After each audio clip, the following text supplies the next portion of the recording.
2 कटोरी हम इस तरह से मकई का आटा लेंगे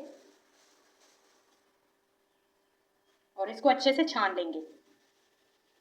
इसको गूंदने का प्रोसीजर ज़रा लंबा होता है, ये गंदम के आटे की तरह नहीं होता। इसमें थोड़ा थोड़ा सा पानी लगाते जाएंगे और इसकी एक स्मूथ सी डो तैयार करेंगे।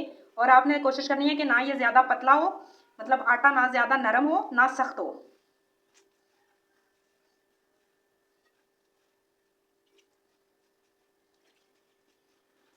से इसको मसलते हुए गूंदना है इस तरह से कि ये सारा यकजान होके एक जैसा बिल्कुल इस तरह से जुड़ जाए।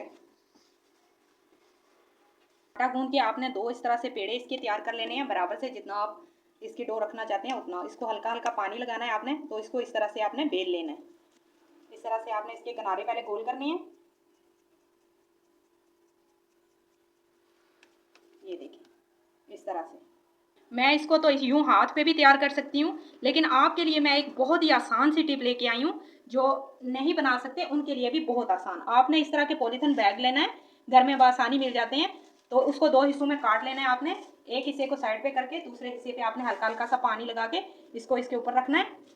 और फिर दूसरा पॉलीथिन बैग आपने इसके ऊपर इस तरह से रख लेना है और इसको हल्के हल्के हाथों से हम बेल लेंगे। इसको इस तरह से दबा के प्रेस करेंगे और फिर रोलर की मदद से इस तरह से इसको हल्का हल्का चारों साइडों से हम इस तरह से बेल लेंगे। पॉलीथिन बैग हटाएंगे, देखिए हमारी रोटी कितनी अच्छी तैयार हुई है। और साइडों से हम इस तरह से करके हाथ की मदद से जोड़ देंगे और इसको हल्के हाथों से हम उठा के अपने तवे पे डालेंगे। और आपने कोशिश करनी है कि जब आप मकई की रोटी बनाएं तो तवा आपका अच्छे से गर्म हो।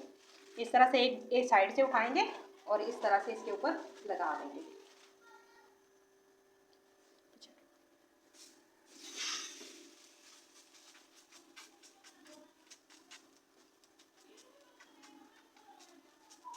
अब हम इसकी साइड को चेंज कर देते हैं।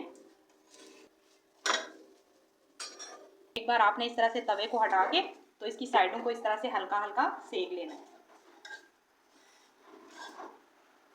तो फाइनली हमारी मकई की रोटी तैयार हो चुकी है, तो इसे हम डिश आउट करते हैं।